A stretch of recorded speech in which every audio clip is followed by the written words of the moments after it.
Chapter 29. It seemed like a long time before the seagulls were able to pull the peach away from that horrible rainbow cloud, but they managed at last. And then everyone gathered around the wretched centipede and began arguing about the best way to get the paint off his body. He really did look a sight.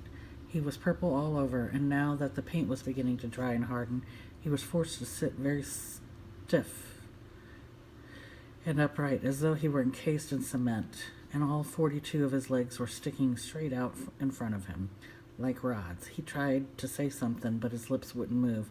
All he could do now was make gurgling noises in his throat. The old green grasshopper reached out and touched him carefully on the stomach. But how could it possibly have dried so quickly, he asked. It's rainbow paint, James answered. Rainbow paint dries very quick and is very hard. I detest paint, Miss Spider announced. It frightens me. It reminds me of Aunt Spiker, the late Aunt Spiker, I mean, because the last time she painted her kitchen ceiling, my poor darling grandmother stepped into it by mistake when it was still wet, and there she stuck. And all through the night we could hear her calling to us, saying, "Help, help, help," and it was heartbreaking to listen to her. But what could we do? Not a thing until the next day, when the paint had dried, and then, of course, we all rushed over to her and calmed her down and gave her some food. Believe it or not, she lived for 6 months like that, upside down on the ceiling with her legs stuck permanently in paint. She really did. We fed her every day. We brought her fresh flies straight from the web. But then on the 26th day of April, Aunt Sponge, the late Aunt Sponge, happened to glance up at the ceiling, and she spotted a spider. She cried, "A disgusting spider! Quick, fetch me the mop with the long handle." And then, oh, it was so awful I can bear to think of it. Miss Spider wiped away a tear, then looked sadly at the centipede. "You poor thing," she murmured.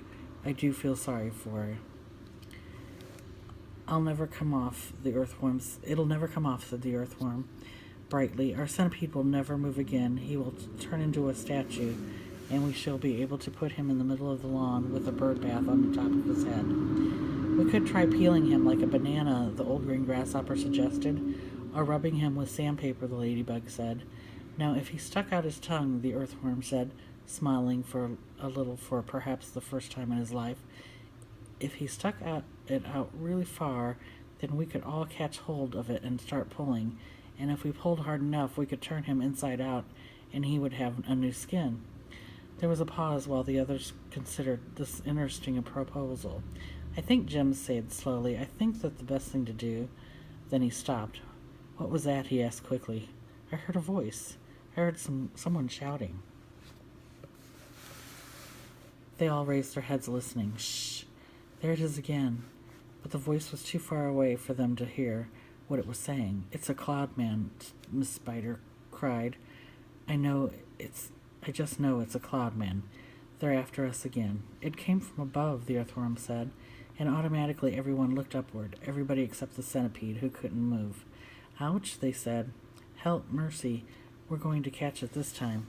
For what they now saw, swirling and twisting directly over their heads, was an immense black cloud, a terrible, dangerous, thunder-looking thing that began to rumble and roar, even as they were staring at it. And then, from high up on top of the cloud, the faraway voice came down to them once again, and this time very loud and clear. "On with the faucets," it shouted. "On with the faucets, on with the faucets." 3 seconds later, the whole underneath of the cloud seemed to split and burst open like a paper bag, and then out came the water. They saw it coming. It was quite easy to see because it wasn't just raindrops. It wasn't raindrops at all. It was a great solid mass of water that might have been a lake or a whole ocean dropping out of the sky on top of them. And down it came, down and down and down, crashing first onto the seagulls, then onto the peach itself, while the poor travelers shrieked with fear and groped around frantically for something to catch hold of.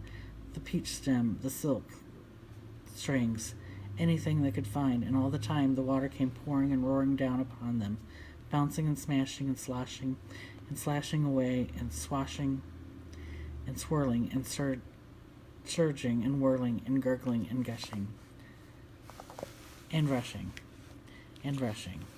And it was like being pinned down underneath the biggest waterfall in the world and not being able to get out.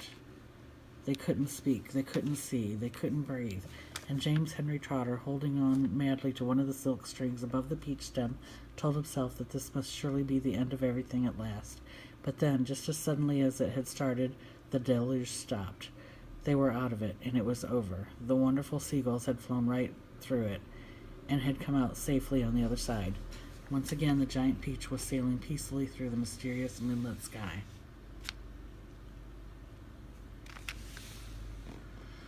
"I am drowned," gasped the old green grasshopper, spitting out water by the pint.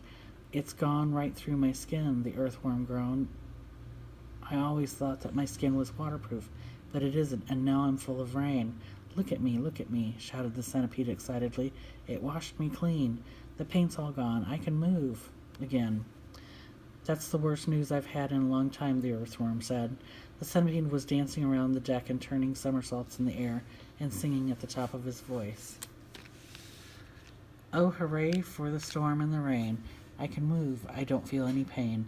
And now I'm a pest. I'm the biggest and best, the most marvelous pest once again." "Oh, do shut up," the old green grasshopper said.